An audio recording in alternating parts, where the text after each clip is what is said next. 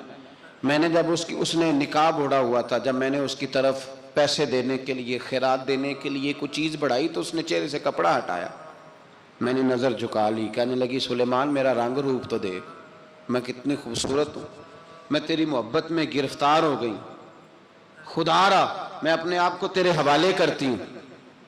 آپ فرماتے ہیں جب اس کے نیت اور ارادے میں اور لفظوں میں نے فطور دیکھا، تو میں استغفر اللہ پڑھتا وہاں سے بھاگ گیا، اتنا دوڑا کہ میں بصرہ سے باہر نکل گیا، شہر سے ہی باہر آ گیا، عورت سے دوڑ رہا ہے، مرد، نوجوان، خوبصورت۔ فرماتے ہیں عشاء کی اذانیں ہو رہی تھی، نماز پڑھ کے میں مسجد میں سو گیا، تو مجھے حضرت یوسف علیہ السلام کا دیدار ہو۔ جناب یوسف کہتے ہیں میں حضور کا غلام اور غلاموں کا غلام اور صدیوں بعد کا غلام، تو جناب یوسف علیہ السلام میری خواب میں آئے اور کہنے لگے اٹھ جوان، میرے سینے سے لگ، یار تو نے تو نبی پاک کا امتی ہو کے وہ کام کیا ہے جو میں نے نبی ہو کے کیا تھا۔ اب کام حضرت یوسف والا کیا تھا نا، تو صدیوں اور سالوں اور مہینوں کا فاصلہ بن سکا، تو وہ آ گئے۔ مسئلہ یہ ہے کہ شکوک و شبہات والی زندگی نقصان دیتی ہے۔ حضرت ہمارے سلسلہ مقدسہ میں ایک سلسلہ علویہ ہے جو اعلیٰ حضرت فاضل بریلوی کو حاصل تھا، شاہ عبدالعزیز صاحب محدث دہلوی رحمۃ اللہ تعالیٰ علیہ نے بڑا لکھا مولا علی کی شان پہ، حضرت علی پہ کلام، ان کا ذکر، ان کے تذکرے اس قدر فنا ہو گئے کہ ہر وقت ذکر علی کرتے۔ فرماتے ہیں مجھے خواب میں حضرت علی کا دیدار ہوا، انہوں نے مجھے بیعت فرمایا اور مجھے اپنے سلسلہ مبارکہ میں اجازت دی۔ تو شاہ صاحب رحمت اللہ علیہ فرمایا کرتے تھے کہ میں نے وہ بہت کم لوگ ہیں جن کو پھر ان میں بیعت فرمایا جاتا ہے، تھوڑے چند لوگ، اور ان کو سلسلہ مبارکہ میں اس میں چند لوگ ہیں۔ اعلیٰ حضرت کے بعد شاہ علیہ رسول ہیں، شاہ علیہ رسول کے بعد شاہ عبدالعزیز محدث دہلوی ہیں، وہ ڈائریکٹ مولا علی شیر خدا سے بیعت۔ تو مطلب یہ ہے کہ کام شکوک و شبہات سے نکلیں۔ قرآن نے کہا لا ریب فیہ، قرآن میں شک البتہ وَإِن كُنتُمْ فِي رَيْبٍ مِّمَّا نَزَّلْنَا عَلَىٰ عَبْدِنَا، بندے کچھ شک کرتے ہیں، اگر انہیں شک ہو تو وہ اس طرح کریں کہ فَأْتُوا بِسُورَةٍ مِّن مِّثْلِهِ، پھر اس کی مثل ایک صورت لے کے آئیں، اور وَادْعُوا شُهَدَاءَكُم مِّن دُونِ اللَّهِ إِن كُنتُمْ صَادِقِينَ، سارے بے شک اپنے حمایتی بلا لیں اگر وہ سچیں۔ شک والی دنیا سے باہر نکل آئیں، حقیقت والی دنیا کو قبول کریں۔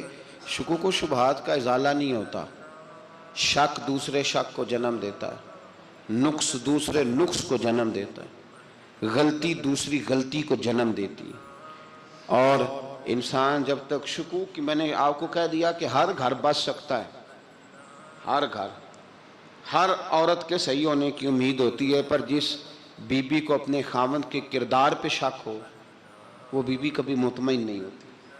ہر گھر بس جاتا ہے، لیکن جس خاوند کو اپنے بیوی کے کردار پہ شک ہو جائے اس کا کبھی اس کے ساتھ سلوک مخلصانہ۔ شکوک والی زندگی بیماروں کی زندگی ہے، شکوک والی زندگی بیماروں کی زندگی، کمزوروں کی زندگی، بزدلوں کی زندگی۔ اس لیے حقیقت والی چیز جب تک آپ کے پاس کوئی چیز کلیئر ہو کے نہیں آتی، شریعت اسلامیہ نے بہتان کی سزا رکھی ہے 80 کوڑے، پتہ ہے آپ کو؟ جس نے ایسے ہی بہتان لگا دیا، دلیل ہی کوئی نہیں، ایسے ہی کہہ دیا کہ جی وہ مجھے شک ہے جی انہوں نے ایسے کیا ہے، فرمایا اسے کوڑے مارو۔ شک کی بنیاد پر بہتان ترازی کرتا ہے، کوڑے کی سزا رکھی، 80 کوڑے مارو اس ظالم کو۔ یہ شک کر رہا ہے اس کو جب اس کے پاس دلیل ہی کوئی نہیں۔ یہاں بڑے بندے ہیں بات کر دیتے ہیں، کہتے ہیں جی وہ ایسا ہوا ہوگا، میں نے ایسا دیکھا تھا، ہوگا، کیا تھا، ممکن ہے۔ تو یہ شکوک ہے، اس شکوک یہ سامنے والے کا کچھ بھی نہیں بگڑتا، اس بیچارے کا کیا بگڑنا ہے۔ یاد رکھیں بڑی خوبصورت بات یہاں حضرت عبداللہ ابن مسعود کی، آپ فرمایا کرتے تھے جب کسی بندے پر بندے شک کرتے ہیں اور ناجائز شک کرتے ہیں، اللہ اس کی عزتوں میں اضافہ فرما دیتا ہے، اللہ اسے شانیں عطا کرتا ہے۔ اپنی زندگی کو بیماریوں سے نکالنے، یہ روحانی بیماری ہے شک، اس سے باہر آنا۔ یہ ظلم ہے، اولیاء پہ بھی شک، صوفیاء پہ بھی شک، علماء پہ بھی شک، ہر بندے پہ شک، کوئی صحیح نہیں، سارے غلط، میں اکیلا صحیح۔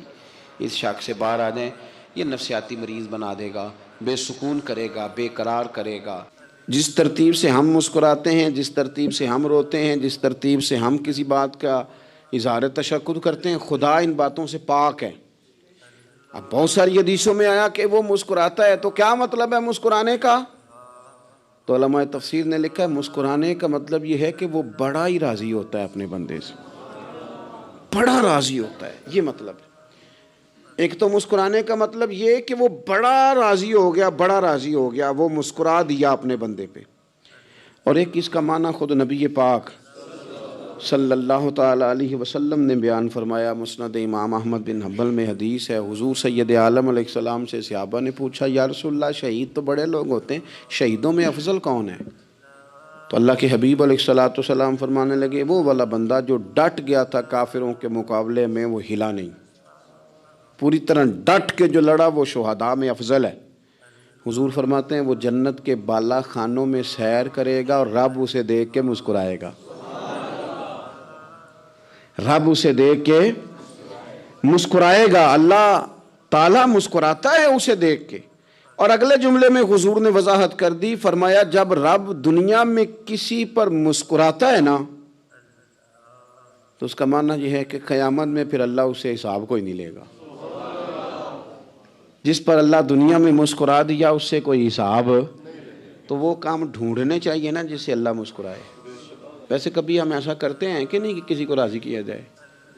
یہ کام ہم کرتے ہیں کہ ہماری کمپنی کا جو سربراہ ہے وہ ہم سے راضی رہے، جس ادارے میں ہم پڑھاتے ہیں اس ادارے کا بڑا ہم سے راضی رہے، یہ کرتے ہیں ہم۔ اس کے لیے کچھ نہ کچھ ہیلے بہانے ہم کرتے ہیں، برادری، قبیلہ، علاقہ، بستی، لوگ کسی طریقے سے ہمارے ساتھ مطمئن رہیں، کرتے ہیں نا یہ سارے کام۔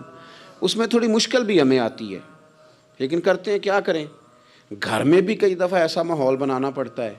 چلیں ایک اور میٹھی مثال دیتے ہیں، زیادہ سمجھ میں آئے گی۔ چھوٹا بچہ خوش رہے، آپ اس کے لیے محنت نہیں کرتے، وہ چھوٹا ہے، اس کو خوش کرنا فرض ہے ابا پہ، لیکن وہ کہتا ہے کہ میں نے موٹر سائیکل لینا ہے، چھوٹا ہے چلا ہی نہیں پائے گا، تو ابا پھر اسے راضی کرتا ہے، کہتا ہے بیٹے چھوٹا سائیکل لے لے، چل میں تجھے اڑانے والا جہاز لے دیتا ہوں۔ مقصود کیا ہے کہ اس کو ناراض نہیں کرنا، یہ روئے نہ، اس کا دل نہ ٹوٹے ہو۔ یارو سنو نا میں کیا کہہ رہا ہوں، اگر چھوٹے بچے کے لیے وہ چیزیں ڈھونڈتے ہو، میرے ابا جی نا اپنے نواسے کے لیے کھلونا لے کے آئے، تو بچہ بڑا ہی کھیلا، تو ابا جی کہنے لگے لو پیسے پورے ہو گئے میرے، بچے کو پسند بڑا ہے نا، پیسے پورے کر چھڑے نے، دیکھو نا جی کتنا اس کو راضی ہوا ہے۔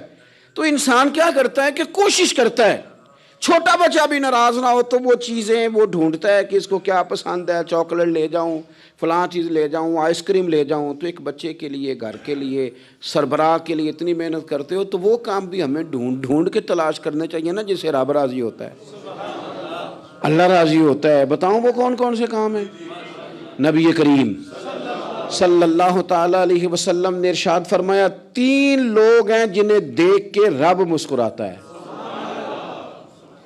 یا رسول اللہ صلی اللہ علیہ وسلم وہ کون کون سے؟ تو محبوب فرمانے لگے ایک وہ بندہ ساری مخلوق سوئی ہے، آدھی رات ہے، رات کا پچھلا پہر ہے، اس نے اٹھ کے وضو کر لیا، مصلی پہ کھڑا ہو گیا خدا کی یاد میں، فرمایا اسے دیکھ کے رب مسکراتا ہے جو اس کی شان کے لائق ہے، مسکراتا ہے اللہ۔ یہ تو سونے کا ٹائم تھا، یہ تو گہری نیند آنے کا وقت تھا، رات کا پچھلا پہر، رات پوے تے بے درداں نو نیند پیاری آوے، تے تے درد منداں نو یاد سجن دی سوتیاں بھی آن جگاوے، اور ساون کی کالی راتوں میں جب بوندا باندی ہوتی ہے، وہ راتوں کو اٹھ اٹھ روتے ہیں جب خلقت ساری سوتی ہے، اللہ مسکراتا ہے۔ اور سننا میرے بھائی، میرے نبی پاک صلی اللہ تعالیٰ علیہ وسلم فرماتے ہیں جب مسلمان نماز کے لیے صفیں بناتے ہیں نا، ترتیب لگ رہی ہوتی ہے، اب اللہ کی بارگاہ میں کھڑے ہوں گے، قیام کریں گے، رکوع کریں گے، سجود کریں گے، فرمایا جب مومن صفیں بناتے ہیں تو رب دیکھ کے مسکراتا ہے، مسکراتا ہے۔ کمال ہو گئے عروج بندگی کا، جب بندے کو دیکھ کے رب مسکرائے، خدا بندے سے خود پوچھے بتا تیری رضا کیا ہے، مسکراتا ہے۔ اور میرے نبی پاک علیہ السلام فرماتے ہیں جب مجاہد جہاد کے لیے صفیں سیدھی کرتے ہیں، آج تو یہ رب کے نام پہ مرنے ہی آ گئے، یہ صفوں میں کھڑے ہوں گے، ترتیب سے لڑیں گے، ترتیب سے گلا کاٹیں گے کافروں کا یا شہادت لیں گے۔ فرمایا جب جہاد کے لوگ صفیں بناتے ہیں تو رب انہیں دیکھ کے مسکراتا ہے۔ کتنے نصیبوں والا وہ بندہ ہے جسے دیکھ کے مسکرا دیا۔ او یار، کبھی تیرا بیٹا تیرے سامنے مسکرائے نا چھوٹا تو تیرا دل باغ باغ ہو جاتا ہے۔ تیری ماں بیمار کسی ایک دن صحیح طرح ہنس پڑے تو طبیعت خوش ہو جاتی۔ مجھے بتاؤ نا جس کا رب بھی اسے دیکھ کے ہنس پڑے، جو اس کی شان کے لائق ہے، کیا اس بندے کے نصیبیں ہیں، کیا اس کے مقدر ہیں۔ آپ اس مقام پر اپنے آپ کو لائیں۔ اب دیکھیں نا، یہ حدیث آپ نے سن لی، اب ہم نے نا اس طرح صفحے نہیں بنانے جس طرح ساری دنیا، اب ذرا صفحے بھی شوق سے بنائیں گے، اب ذرا تھوڑا سا شوق پیدا کریں گے، بھئی یہ تو میں وہ کام کرنے لگا ہوں جسے دیکھ کے رب مسکراتا ہے۔ نبی پاک صلی اللہ علیہ وسلم نے فرمایا جب کوئی بندہ توبہ کرتا ہے نا، ہم توبہ کا رٹا لگاتے ہیں، یا اللہ میری توبہ، یا اللہ۔ اور توبہ کا تو مطلب یہ ہے کہ پچھلے گناہوں سے پکی توبہ، آج کے بعد یہ غلطی نہ کرنے کا پکا وعدہ۔ تو نے ساری شب برات رو کے گزاری ہے، بتا سویرے جھوٹ جوڑنے کا ارادہ ہے تیرا؟ آج کے بعد رشوت تو نہیں نہ لے گا، ملاوٹ تو نہیں نہ کرے گا، یہ توبہ ہے۔ اور اگر سارے کام اسی طرح کرنے تو پھر یہ توبہ کا رٹا ہے، جتنا مرضی لگاؤ۔ حضرت علی بن ربیعہ رضی اللہ تعالیٰ عنہ فرماتے ہیں میں مولا علی کے ساتھ تھا، مقام حرہ کی طرف جا رہے تھے، حضرت علی نے ہاتھ اٹھا کے دعا مانگی ہماری تعلیم کے لیے، ورنہ حضرت علی ہم صحابہ کو محفوظ عن الخطا تو مانتے ہیں نا۔ ہاتھ اٹھا کے کہا اے اللہ ہمارے گناہ بخش دے، تیرے علاوہ کوئی معاف کرنے والا نہیں۔ اور پھر حضرت علی آسمان کی طرف دیکھا اور دیکھ کے نا حضرت علی بن ربیعہ کو تو مسکرائے۔ حضرت علی بن ربیعہ کہنے لگے حضور مسکرائے کیوں ہو؟ فرمانے لگے ایک دن میں حضور کے ساتھ اسی طرح آیا تھا، اسی طرح حضور نے دعا فرمائی تھی ہماری تعلیم کے لیے، اور پھر حضور مجھے دیکھ کے مسکرائے تھے اور فرمایا جب کوئی بندہ رب کی بارگاہ میں اس طرح استغفار کرتا ہے تو رب مسکراتا ہے، اور مسکرا کے فرماتا دیکھ لو میرے بندوں کو پتا ہے کہ میرے علاوہ معاف کرنے والا کوئی نہیں، انہیں پتا ہے، تم اس کی بارگاہ میں رجوع تو لاؤ، آؤ تو صحیح دو آنسو لے کر۔ اقبال کہتے ہیں کہ موتی سمجھ کے شان کریمی نے چن لیا، قطرے دو گرے میرے ار کے انفعال کے، دو میں نے آنسو بہائے تھے تو اس کے کرم نے تو موتی سمجھ کے چن لیے۔ سنو نا حضور اس استغفار کو اللہ کو، یار رات کو توبہ کر کے سونا چاہیے ہمیں۔ کچھ غلطیاں ہم کرنا نہیں چاہتے پر ہم سے ہو جاتی ہیں، کچھ دل ہم توڑنا نہیں چاہتے پر وہ ٹوٹ جاتے ہیں، ہماری مجبوری ہوتی ہے ٹوٹ جاتے ہیں۔ رات کو اس کی بارگاہ میں ہاتھ باندھ کے کشکول طلب دراز کر کے خوب استغفار پڑھنا چاہیے کہ مالک بندے ہیں نا کیا کریں، نفس کا ساتھ ہے، دنیا کا ساتھ ہے، خواہشات نفسانیہ، مالک معاف کر دے۔ درد سے توبہ، رسم نہ ہو، کہانی نہ ہو، لفظ نہ ہو، جملے نہ ہوں، اور جناب ایسے لوگوں کے بیچ بڑے ہاتھ باندھ کے اور بڑا کوئی ضرورت نہیں، آپ اکیلے اپنی چارپائی پہ بستر کے اندر منہ دے کے بھی درد سے کہیں گے نا معاف کر دے تو وہ تو مہربانی بڑا ہے۔ میرے نبی پاک صلی اللہ علیہ وسلم مثال دیتے ہیں، فرمایا ایک آدمی صحرا میں جا رہا، صحابہ سے حضور خطاب کر رہے ہیں، فرمایا ایک آدمی صحرا میں جا رہا تھا، اس نے اپنی اونٹنی پہ کھانا پانی پیسے ہر چیز رکھی ہوئی تھی، صحرا تھا بہت بڑا، درمیان صحرا کے گیا تو تھوڑا سا سستانے کے لیے آرام کرنے کے لیے اونٹنی سے نیچے اترا، اب اس نے اونٹنی کی لگام اونٹنی کی نکیل اپنے سرہانے کے نیچے رکھی، ہاتھ کے ساتھ پکڑی اور سو گیا۔ تھوڑی ہی دیر کے بعد جب اس کی آنکھ کھلی تو دیکھا اونٹنی غائب ہے۔ صحرا میں وہ پیدل نہ آگے جا سکتا ہے، نہ پیچھے جا سکتا ہے، نہ دائیں نہ بائیں، کھانے کو روٹی نہیں، پینے کو پانی کا قطرہ نہیں، تھوڑا ادھر بھاگا ادھر بھاگا، تھک گیا۔ کریم محبوب فرماتے ہیں وہ پوری طرح نڈھال ہو گیا اور مایوس ہو گیا، معاذ اللہ، مایوس ہو کے دوبارہ اسی جگہ آ کے لیٹ گیا جہاں پہلے لیٹا تھا، انتظار کرنے لگا کہ اب موت ہی آئے گی، آخری وقت ہے، اب نہ میں پیدل یہ صحرا کراس کر سکتا ہوں، نہ پیچھے جا سکتا ہوں، نہ کھانا ہے نہ پانی ہے، سوائے موت کے کوئی سہارا نہیں۔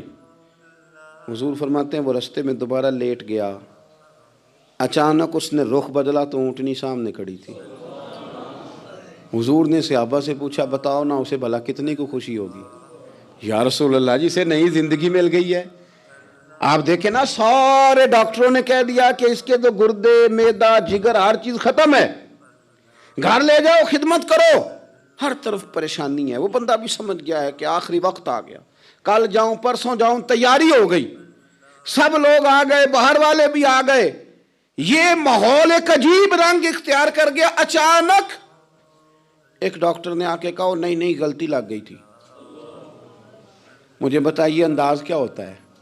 بغیر دوائی کے بندہ اٹھ کے کھڑا نہیں ہو جاتا، او میں تو بچ گیا ہوں۔ نبی پاک صلی اللہ علیہ وسلم فرمانے لگے اس کی اونٹنی مل گئی، بتاؤ بھلا اسے کتنی خوشی ہوگی؟ یا رسول اللہ وہ تو دوبارہ دنیا میں آ گیا۔ حضور فرمانے لگے اسے کچھ بھی خوشی نہیں ہوئی۔ جب کوئی رب کا گناہ گار بندہ آ کے توبہ کرتا ہے، رب کو اس سے کئی گنا زیادہ خوشی ہوتی ہے۔ میرا بندہ آ گیا ہے، میرا بندہ آ گیا ہے، میرے گھر آ گیا۔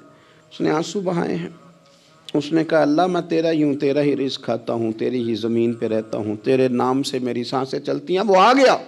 فرمایا اس اونٹنی والے سے زیادہ رب کو خوشی ہوتی ہے جب گناہ گار آ کے توبہ کرتا ہے۔ گناہ گاروں کے آنسو اس کی بارگاہ میں بڑے مقبول ہیں، لیکن ہم رسم ادا کرتے ہیں، توبہ نہیں کرتے۔ ہم اپنے آپ کے ساتھ دھوکہ کرتے ہیں، جھوٹ بولتے ہیں۔ ہم بندہ کوئی ناراض ہو جائے تو ہمیں کو نہیں نیند آتی، اس کے گھر چلے جاتے ہیں۔ ہم اپنے سارے رشتوں کو تعلقات کو مینٹین کر کے رکھنے کے عادی ہیں۔ ہمیں پتہ ہے کہ وہاں میں نہیں جا سکا تو بیٹا بھیجتا ہوں، فلاں شادی پہ میں نہیں جا سکا تو بھتیجا بھیجتا ہوں، بھائی بھیجتا ہوں۔ ہر تعلق کا ہم نے خیال رکھا کوئی روٹھ نہ جائے، لیکن کمال ہے نا یہ نہیں سوچا کہ اگر رب روٹھ گیا تو جب وہ روٹھ جائے نا تو سارے رشتے بھی بندے کے پاس موجود ہوں تو کوئی کارآمد نہیں ہوتا، پھر کروڑوں روپیہ جیب میں ہوں تو ڈاکٹروں کی دوائیاں اثر نہیں کرتی۔ وہ روٹھ جائے تو پھر انسان اس طرح سے پھسلتا ہے کہ بڑے بڑے اس کے پاس دروازے ہوتے ہیں پر کسی جگہ اس کا ہاتھ نہیں لگتا۔ خدا را خیال کریں، دنیا روٹھتی ہے تو روٹھ جائے، رب رسول ناراض نہ ہونے پائیں، اس کا خیال کریں۔ حضور فرماتے ہیں وہ مسکراتا ہے، اسے خوشی ہوتی ہے جب کوئی اس کا بندہ اس کی طرف رجوع کرتا ہے۔ میرے عزیزو، رسول پاک صلی اللہ تعالی علیہ وسلم نے ان لوگوں کے تذکرے کیے جنہیں دیکھ کے رب مسکراتا ہے۔ ہم نا گناہ گاروں پر بھی فتویٰ دینے میں جلدی کرتے ہیں اور نیکی پر بشارت دینے میں بھی جلدی کرتے ہیں، حالانکہ یہ ہماری ذمہ داری نہیں۔ پتہ نہیں اللہ تعالیٰ کس کو کب توفیق توبہ دے کے اپنے قریب کر لے، لیکن بڑی جلدی ہے، بڑی جلدی فتویٰ دینے میں۔ اور یہ فتویٰ صرف مفتیوں کا نہیں رہ گیا، یہ میری طرح کے آپ کی طرح کے ڈھیروں لوگ ہیں جنہوں نے جیبوں میں فتوے ڈالے ہوئے۔ بھئی آپ نے کیوں ذمہ داری لے لی ہے جنت میں داخل کرنے کی اور نکالنے کی؟ یہ تو میرے رب کریم کا کرم ہے، وہ جس کو چاہے جب چاہے جتنا چاہے عطا کرے۔ لیکن کچھ لوگ نا بڑے پکے ہو گئے ہیں کہ شاید جو میں سوچ رہا ہوں وہی درست ہے۔ کبھی کبھی کچھ چیزیں عجیب بھی ہوتی ہیں، لہذا خدا کی رحمت پر بھروسہ کر کے بات کرنی چاہیے، اپنی مرضی کے فتوے نہیں داغنے چاہیے۔ وہ دیکھو جی فلانا بندہ یوں کر رہا ہے، آپ کو پتہ ہی نہیں پوری بات کا، آپ کو علم ہی نہیں پوری بات کا۔ حضرت بہاءاللہ نقشبند بخاری رحمۃ اللہ علیہ فرماتے ہیں میں حج کرنے گیا تو وہاں میں نے ایک آدمی کو کروڑوں کا کاروبار کرتے دیکھا تو میرے دل میں خیال ہے یہاں بھی اللہ اللہ کرنی چاہیے تھی، دنیا داری کر رہا ہے۔ لیکن فرماتے ہیں حج سے فارغ ہوئے تو میں نے دیکھا وہی بندہ سارا کچھ رب کی بارگاہ میں خیرات کر رہا ہے، اور سینکڑوں غریب حاجی ہیں جن کو پورے خرچے دے رہا ہے۔ تو میں نے وہیں اپنی سوچ سے توبہ کی کہ میں کہاں تھا، بڑی جلدی کھڑے نہ ہو جائیں. حضرت حسن بصری رحمۃ اللہ تعالیٰ علیہ ارشاد فرماتے ہیں کہ میں دریا کے کنارے گیا تو وہاں میں نے ایک شخص کو دیکھا، وہ اپنی ایک خاتون کی گود میں سر رکھ کے بیٹھا اور قریب ایک بوتل بھی پڑی ہے. میرے دل میں معاذ اللہ خیال آیا کہ دیکھو کس انداز میں ایک عورت کے ساتھ یہ ہے، اور پاس بوتل بھی پڑی ہے، جانے شراب ہے. کہتے میں سوچ ہی رہا تھا کہ اچانک کی کشتی آ رہی تھی دریا میں. وہ ہچکو لے کھائے، کشتی میں 4-5 لوگ تھے، وہ دریا میں ڈوبنے لگے.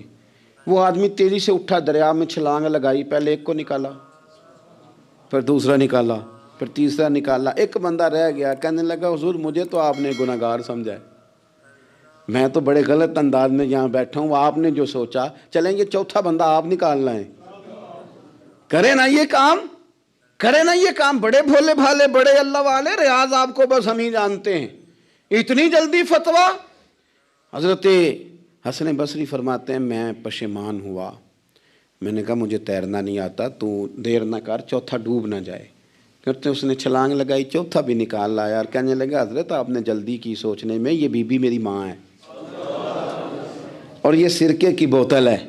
ہم ماں بیٹے کا یہ مشغلہ ہے کہ یہ وہ جگہ ہے جہاں آ کے لوگ مسافر اترتے ہیں، اور یہاں سے کسی کا گھر 100 میل ہے، کسی کا 200 میل ہے. ہم صبح سرکہ، کھجوریں، روٹیاں لے کے یہاں آتے ہیں، مسافروں کی نوکری کرتے ہیں، کوئی پریشان ہو تو مدد کرتے ہیں. حضرت خواجہ حسن بصری فرماتے ہیں میں نے معافی مانگی، ان سے بھی مانگی، رب سے بھی مانگی. انہوں نے مانگ لی نا بزرگ تھے، پر ہم کو نہیں تیار مانگنے کو. ہم ہر وقت بدگمانیاں، وہ فلانا فلانے جرم کرتا تھا، میں اسے اب کیسے نیک مان لوں. بھئی اب وہ نمازی ہے، خدا کے گھر آتا جاتا ہے، اب اللہ کی بارگاہ میں حاضر ہوتا ہے. جب رب نے معاف کر دیا تو بھی سوچ بدل جا. سنیں حضور کیا فرماتے ہیں. نبی پاک صاحب الاخلاق صلی اللہ تعالی علیہ وسلم فرماتے ہیں، مسند امام احمد بن حنبل دیکھیے، فرمایا رب اس وقت بڑا ہی مسکرائے گا جب قاتل بھی جنت میں جائے گا، مقتول بھی جنت میں جائے گا. یا رسول اللہ مقتول تو گیا، یہ قاتل کیسے چلا گیا؟ حضور فرماتے ہیں جائے گا، اور جائے گا اور رب مسکرائے گا، جو اس کی شان کے لائق ہے. یا رسول اللہ کس طرح؟ تو نبی پاک صلی اللہ علیہ وسلم فرمانے لگے اس نے ایک مومن کو قتل کیا تھا، وہ شہید ہو کے جنت میں چلا گیا. اب اللہ نے بعد میں اسے توبہ کی توفیق دے دی. پہلے اس نے کلمہ پڑھا، پھر یہ میدان میں اترا، کافروں سے لڑا، یہ شہید ہوا، رب نے اسے بھی جنت دے دی. قاتل بھی جنت میں، مقتول بھی جنت میں. اور بات اتنی انوکھی ہے کہ رب دیکھ کے مسکرا رہا ہے، جو اس کی شان کے لائق ہے. ہم جلدی میں ہیں، ہم انتظار نہیں کر رہے کہ شاید توبہ کر جائے، ہم انتظار نہیں کر رہے. لیکن میرے عزیز اتنی جلدی نہ کریں. سوچوں کا صاف ہونا، ذہنوں کا پاک ہونا، اور لوگوں کے بارے میں گمان کا اچھا ہونا. آپ کسی نفسیات کے ڈاکٹر کے پاس چلے جائیں، اسے کہیں ٹینشن بڑی ہے، میں ان کے مضامین پڑھتا رہتا ہوں، وہ سب سے پہلا سبق آپ کو یہ پڑھائیں گے کہ اچھا سوچا کریں. اچھا سوچنے سے بندہ تندرست رہتا ہے. کس سے بندہ تندرست رہتا ہے؟ ہیں جی واقعی.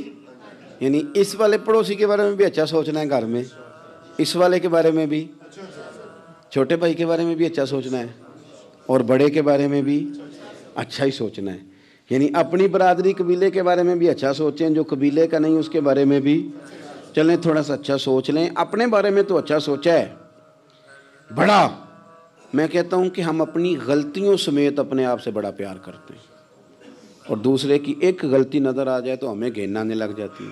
آپ جلدی نہ کریں، مالک نے موقع دیا ہے بندوں کو، نہ وہ کسی کا رزق چھین رہا ہے، نہ سانسیں چھین رہا ہے، وہ اپنی زمین پہ چلنے بھی دے رہا ہے، رہنے بھی دے رہا ہے. تو جب اس نے موقع دیا ہے آپ بھی تھوڑا موقع دیں.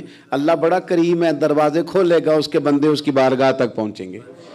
بدگمانیاں، اور پھر بدگمانیوں کا عروج، اور اس لیول تک جا کے بات کر دینے کا جہاں سے خوف آئے کہ یار یہ بات نہیں کرنی چاہیے.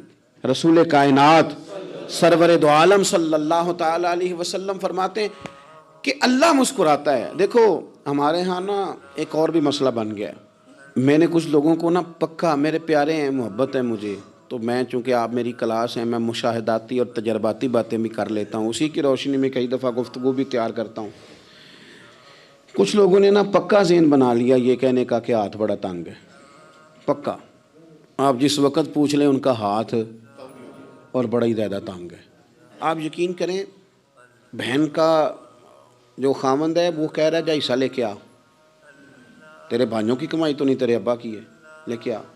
وہ بیچاری اس کی منتیں کر رہی ہے, کہتی ہے اگر جاؤں گی نا تو وہ کہیں گے حصہ لے جا, آج کے بعد ہمارے گھر نہ آنا, میرا دروازہ نہ بند کرو, مہربانی کرو.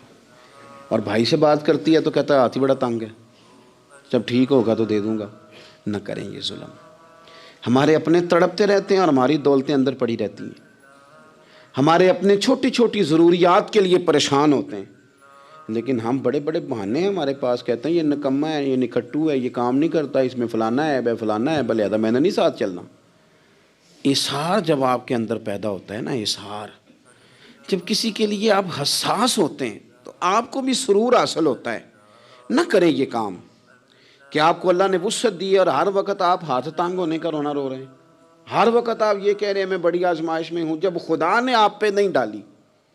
تو اتنے جھوٹ بولنا صرف اس لیے کہ میرے پیسے بچ جائیں, صرف اس لیے کہانی سنانا کہ حالات میرے بڑے خراب ہیں کہ کوئی بندہ میرے سے کوئی تھوڑا بہت قرض نہ مانگ لے.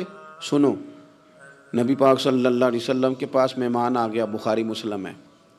حضور نے ازواج مطہرات کے گھروں میں پیغام بھیجا, کچھ چیز ہے ضیافت کے لیے. یا رسول اللہ کچھ بھی نہیں, یہ دو جہاں کے شاہ ہیں اور پاس کچھ رکھتے نہیں, دو جہاں کی نعمتیں ہیں ان کے خالی ہاتھ میں. یا رسول اللہ کوئی چیز بھی نہیں. حضور نے صحابہ کے مجمع پہ نظر ڈالی, یا رسول اللہ صلی اللہ علیہ وسلم حکم ہو. تو حضور فرمانے لگے تم میں سے کوئی بندہ ہے جو اسے گھر لے جائے روٹی کھلائے. ایک صحابی اٹھے فوراً, حضور میں لے کے جاتا ہوں کھانا کھلاتا ہوں. فرماتے ہیں میرے گھر میں صرف بچوں کا کھانا تھا, یہ نہیں کہ فریزر بھرا ہوا ہے نعمتوں سے, صرف بچوں کا کھانا. یہ نہیں کہ کسی کو دیکھ کے اپنی ہنڈیا پہ برتن دے لیا, صرف بچوں کا کھانا. کہتے ہیں گھر گیا, بیوی سے کہا کیا کیفیت ہے, کہنے لگی بچوں کی روٹی ہے. میں نے کہا بچے سلا دے, صبح ناشتہ کر لیں گے. تو کہنے لگی آپ کیا کھائیں گے؟ تو میں نے کہا نہ میں کھاؤں گا نہ تو کھائے گی, مہمان جو نبی پاک کا ہے. کہا اچھا, اب ذرا تجویز دیکھو میاں بیوی کی سوجھی آپس میں. کہتے ہیں کھانا لگا دینا, کیونکہ ایک آدھ بندے کا کھانا ہے. اپنی غربتوں کا ہر جگہ اظہار کرنا, رونا رونا. یہ دیکھو غربت کیسے چھپائی جا رہی. اس کو کہا نہیں کہ چل تو تھوڑا رحم کھا, تو آیا ہے تو تھوڑا رحم کھا, یہ نہیں کہا. کہا اٹھ کے نا تو کھانا رکھنا اور اٹھ کے نا چراغ ٹھیک کرنے کے بہانے بجھا دینا. ہم دنیا والوں کے سامنے کیوں اپنے دکھ بیان کریں؟ ہم جو کہیں گے رب رسول کی بارگاہ میں کہیں گے. تو نہ چراغ ٹھیک کرنے کے بہانے. اہلیہ اٹھی, کھانا دینے کے بعد چراغ ٹھیک کرنے کے بہانے بجھا دیا. خامد بھی ہاتھ چلاتے رہے, بیوی کبھی برتن رکھتی کبھی اٹھاتی. پتہ چلے کہ کھانا کھا رہے ہیں, کھانا کھایا جا رہا ہے. کہتے ہیں مہمان پیٹ بھر کے کھانا کھا گیا. یہ کام ہوا رات کے اندھیرے میں, اس وقت ہوا جب چراغ بھی بند تھا, اس وقت ہوا جب کوئی دیکھنے والا نہیں تھا, کسی پڑوسی کو بھی خبر نہیں تھی. فرماتے ہیں صبح کے اجالے میں اس مہمان کو لے کے مسجد نبوی میں نے قدم رکھا تو نبی کریم نے فرمایا رات جو تم نے کام کیا ہے نا اسے دیکھ کے میرا رب بڑا مسکرایا ہے, اللہ بڑا مسکرایا ہے. اللہ تر دامنی پہ شیخ ہماری نہ جائیے, ہم دامن نہ چھوڑ دیں تو فرشتے وضو کریں. یہ شان ہے صحابہ کی.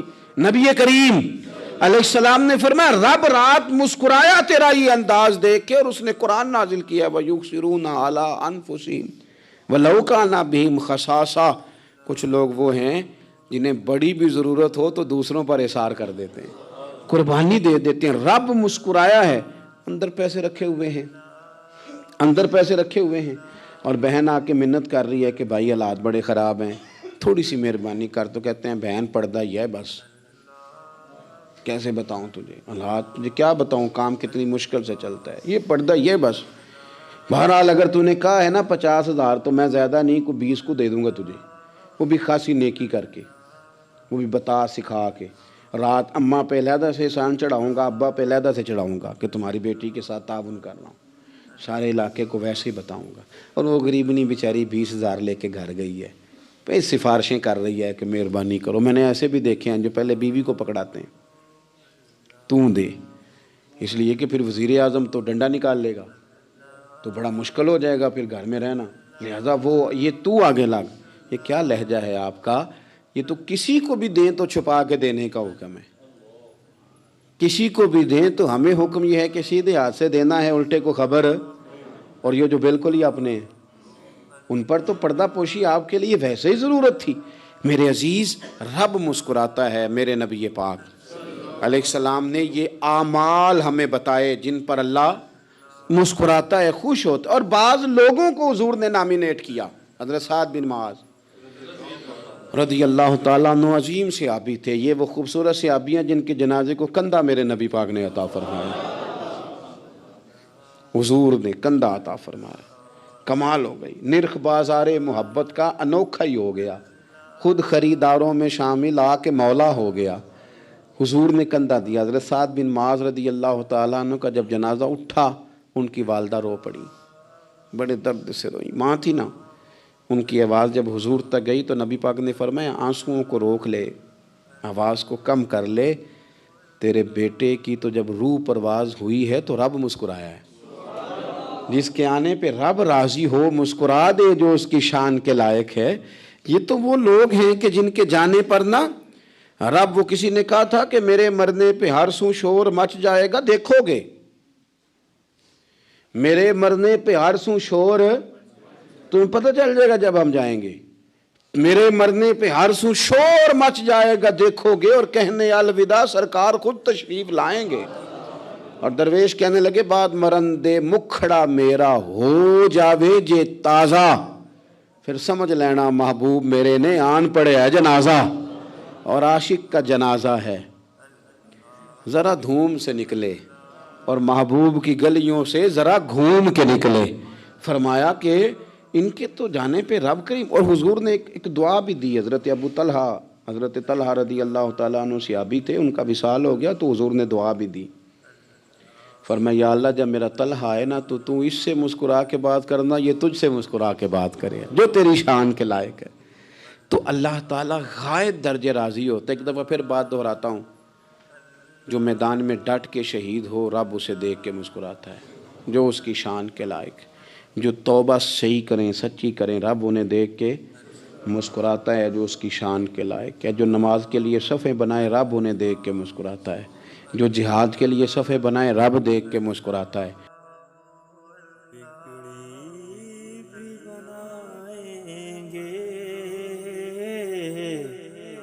جلوے بھی دکھائیں گے، بگڑی بھی بنائیں گے، جلوے بھی دکھائیں گے، گھبراؤ نہ دیوانو، سرکار بلائیں گے، گھبراؤ نہ دیوانو، سرکار بلائیں گے۔ ہم مسجد نبوی کے دیکھیں گے میناروں کو، اور گنبد خضرا کے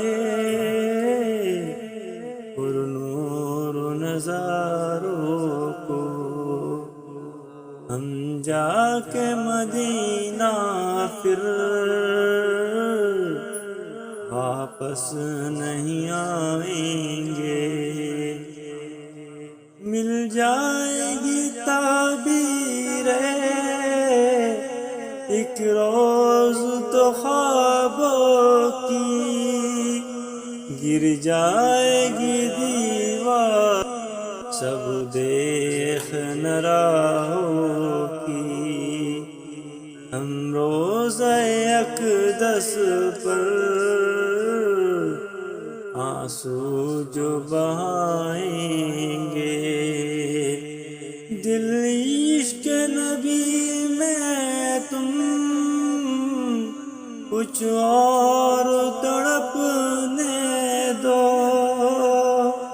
اس دید کی آتش کو کچھ اور بھڑکنے دو، بگڑی بھی بنائیں گے،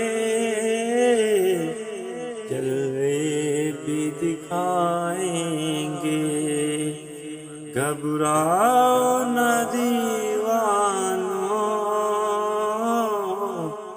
سرکار بلائیں